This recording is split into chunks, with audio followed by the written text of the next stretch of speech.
जरूरी नहीं कि ऑल्टरनेट रियलिटीज ब्रह्मांड में कई लाइट ईयर्स दूर हों, वो हमारे ठीक सामने भी हो सकती हैं। अगर क्वांटम मैकेनिक्स के अनोखे नियम सही हैं, तो मैं भी काउंटलेस ऑल्टर ईगोस का एक कलेक्शन हूं और वो लगातार स्ट्रगल कर रहे हैं। हमें अंदर चल रही इस लड़ाई का पता ही नहीं लगता। किसी खास पल में हमारा सिर्फ एक ही सच होता है, बाकी सब हमें बिल्कुल नजर नहीं आते। या ऐसा नहीं है?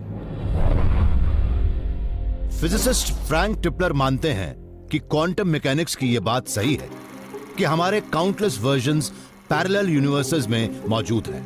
हम में से कई लोगों की तरह वो भी एक ऑल्टर ईगो के हवाई सपने देखते हैं। चलिए हम एक बार फिर से ब्रह्मांड की सैर पर चलते हैं। हमारे साथ हैं फियरलेस फ्रैंक, एस्ट्रोफिजिसिस्ट और कॉस्मिक एडवेंचर नट। इस हफ्ते फ्रैंक ने पता लगाया है क्वांटम पैरेलल यूनिवर्स का एक पोर्टल।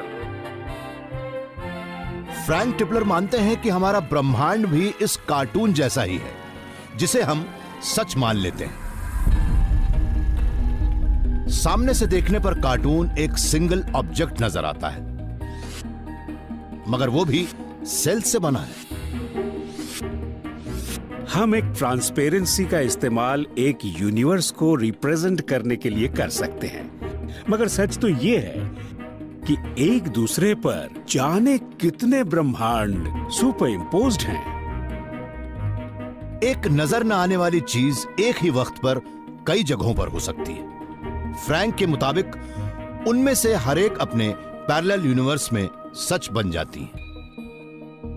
जब भी हम इनका मेजरमेंट लेते हैं, तब हर फ्रैंक टिपलर की तस्वीर एक खास रिजल्ट देती है।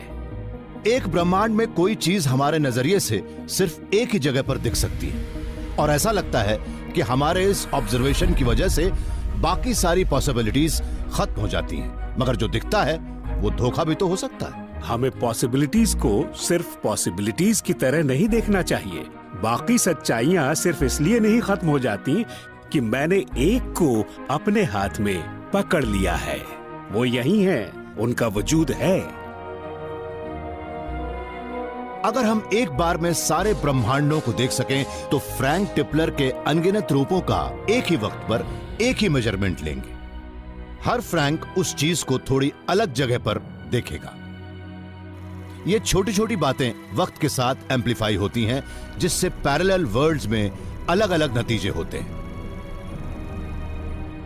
एक ब्रह्मांड में एस्टेरॉइड पृथ्वी पर नहीं गिरता है और डायनासोर्स बचे रहते हैं। दूसरे में रॉकेट की नाकामी की वजह से अमेरिका चांद तक पहुंचने की रेस हार जाता है। लेकिन हमें यह कैसे पता लगेगा कि वो ऑल्टरनेट रियलिटीज वाकई हैं? क्योंकि वो तो उसी पल गायब हो जाती हैं जब हम उन्हें देखते हैं। हम शायद एक ही वक्त पर किसी चीज के दो जगहों पर होने के इन क्वांटम मैकेनिकल इफेक्ट्स को कभी देख नहीं पाए, क्योंकि हम हमेशा चीजों को मेजर करते रहते हैं। एयर मॉलिक्यूल्स जब किसी चीज से टकराते हैं तो वो भी एक मेजरमेंट है। जब हम किसी चीज पर रोशनी करते हैं तो वो भी एक मेजरमेंट ही होता है। और हो सकता है कि कोई चीज टेबल पर रखी हो, वो टेबल उस चीज को धकेल रही है, और वो भी एक मेजरमेंट ही है। एक्सपेरिमेंटल फिजिसिस्ट एंड्रयू क्लीलैंड शायद वो पहले शख्स हैं जिन्होंने एक पैरेलल यूनिवर्स की पहली झलक देखी। सिलिकॉन के इस छोटे से स्क्वायर के अंदर एंड्रयू ने एक ऐसा मेटल पैडल लगाया है जो नजर भी नहीं आ रहा। वो कई हजार करोड़ एटम से बना है। असल में यह क्वांटम वर्ल्ड का गॉडजिला है, और ये हमें यह दिखाना चाहते हैं कि इतनी बड़ी चीज भी क्वांटम मैकेनिक्स के नियमों का पालन करती है। हम ये तो जानते हैं कि क्वांटम मैकेनिक्स के नियम इलेक्ट्रॉन्स और एटम्स जैसी छोटी चीजों पर लागू होते हैं, मगर हमें ये मानने में बहुत परेशानी होती है कि वो बड़ी चीजों पर, हमारी रोजमर्रा की चीजों पर भी लागू होते हैं। मगर ये साबित करना कि ये भी क्वांटम मैकेनिकली बिहेव करेगा, इन्हें ध्यान रखना होगा कि कोई चीज इसे मेजर ना करे। इसे कंप्लीट आइसोलेशन में रखना होगा और बहुत ठंडा भी। ये इंस्ट्रूमेंट एक डिल्यूजन रेफ्रिजरेटर है, और अगर आपके पास भी $15 लाख हो तो आप इसे अपने घर में लगा सकते हैं। इस इंस्ट्रूमेंट में कई टेम्परेचर स्टेजेस हैं, जो कि 1 केल्विन से 0.6 केल्विन तक और 0.1 केल्विन से 20 मिली केल्विन तक, यानी करीब 235 डिग्री सेल्सियस तक माप सकते हैं। हम उसी तापमान पर क्वांटम एक्सपेरिमेंट्स करते हैं। इस डाइल्यूशन रेफ्रिजरेटर के अंदर एंड्रयू एनर्जी के एक क्वांटम को पैडल पर डालते हैं। इस बात की संभावना 50-50 है कि वो उस एनर्जी को लेगा या नहीं लेगा। मगर ये तो ये देखकर दंग रह गए कि पैडल ने एक ही वक्त पर एनर्जी को लिया भी और छोड़ भी दिया, और वो इन दो रियलिटीज के बीच घूमने लगा। पैडल उन दोनों स्थितियों में था जब उसे जरा भी एनर्जी नहीं मिल रही थी और एनर्जी की एक यूनिट भी मिल रही थी। उस स्थिति में, यानी जब वो इन दोनों स्थितियों में था, तब एक बार में करीब 600 करोड़ बार का वाइब्रेशन होता है। एंड्रयू के इस ग्राउंड ब्रेकिंग एक्सपेरिमेंट से साबित हो गया कि क्वांटम मैकेनिक्स के नियम हमारे ब्रह्मांड की हर चीज पर लागू होते हैं, चाहे वो छोटे छोटे पार्टिकल्स हों या फिर विशाल गैलेक्सीज। उनका साइज भले ही कुछ भी हो, ऑब्जेक्ट्स एक ही वक्त पर कई जगहों पर हो सकते हैं। मुझे उम्मीद है कि फिजिक्स कम्युनिटी के अंदर भी लोग इस बात को मानेंगे, मगर मुझे नहीं लगता कि ये बात उस छोटी सी कम्युनिटी के बाहर के लोग नहीं मानेंगे जिसमें मैं काम कर रहा हूँ। ये बात चौंकाने वाली थी। इस बात को समझाने के लिए कई अलग अलग इंटरप्रिटेशंस किए गए। उनमें से ही एक है कई दुनिया या पैरेलल यूनिवर्सेस की राय, मगर उनसे कुछ भी साबित नहीं होता है। चूंकि उनसे कुछ पता नहीं लगता, इसलिए हम उन्हें टेस्ट भी नहीं कर सकते। इस लिहाज से लोग अपनी मर्जी से कोई भी इंटरप्रिटेशन चुन सकते हैं।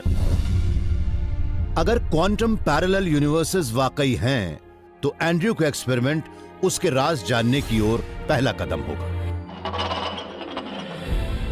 मगर एक और पैरेलल वर्ल्ड है जिसके बारे में करीब करीब हर साइंटिस्ट का कहना है कि उसका वजूद है। दरअसल वो एंटी मैटर से बना है, और अगर हमने उसे कभी देखा तो वो हमारे लिए तबाही का दिन होगा। हमारे ब्रह्मांड में एक बेहद खतरनाक चीज घूम रही है जिसे एंटी मैटर कहते हैं। अगर उसकी एक छोटी सी बूंद भी नॉर्मल मैटर से मिलती है तो उससे हिरोशिमा में हुए विस्फोट से ज्यादा बड़ा धमाका होगा। सबसे डरावना सच तो यह है कि बिग बैंग से शायद बराबर मात्रा में एंटी मैटर और मैटर का निर्माण हुआ था। यह भी कह सकते हैं कि हमारे ब्रह्मांड का एक एंटी मैटर ट्विन भी हो सकता है जो पूरी दुनिया को ही खत्म कर सकता है, तबाह कर सकता है। मगर समस्या यह है कि खतरनाक एंटी मैटर वाला वो ब्रह्मांड गायब है। जोएन ह्यूइट कैलिफोर्निया की स्टैनफोर्ड लीनियर एक्सेलरेटर में एक थियोरेटिकल फिजिसिस्ट है। ये उस लापता पैरेलल यूनिवर्स की खोज करने वाली जासूस है। वो कहाँ चला गया? ये आज साइंस के लिए एक बहुत बड़ा राज है कि वो एंटी मैटर कहाँ गायब हो गया। हर पार्टिकल का उससे ही जुड़ा एक एंटी पार्टिकल होता है। उसका भार भी उतना ही होता है जितना उसके पेरेंट पार्टिकल का होता है, मगर उसकी प्रॉपर्टीज बिल्कुल उलट होती हैं। जैसे कि इलेक्ट्रॉन में इलेक्ट्रिक चार्ज होता है, उसी तरह एंटी इलेक्ट्रॉन से यानी कि पॉजिट्रॉन में ऑपोजिट इलेक्ट्रिक चार्ज होता है। जब मैटर और एंटी मैटर आपस में टकराते हैं तब एक बड़े धमाके के साथ एनर्जी का तेज झोंका निकलता है, जैसे कि बूम। अगर बिग बैंग से एंटी मैटर और मैटर बराबर बने थे तो उसके साथ इन दो में से एक बात हुई होगी। अगर एंटी मैटर और मैटर का कोई पार्टिकल आपस में टकराया होगा तो वो पूरी तरह से खत्म हो गए होंगे। मगर हो सकता है कि कुछ एंटी मैटर और मैटर अभी तक टकराए ही ना हो सकता है जल्दी ही उनका धमाकेदार मिलन होगा। जोएन उसका ही पता लगाना चाहती है।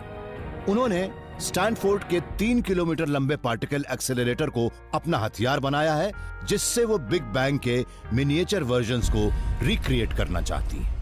हमने पार्टिकल्स की 2 बीम्स बनाई हैं और दोनों को इतनी एनर्जी के साथ टकराया है कि उनसे बी मेसन्स नाम के पार्टिकल्स का एक जोड़ा बने।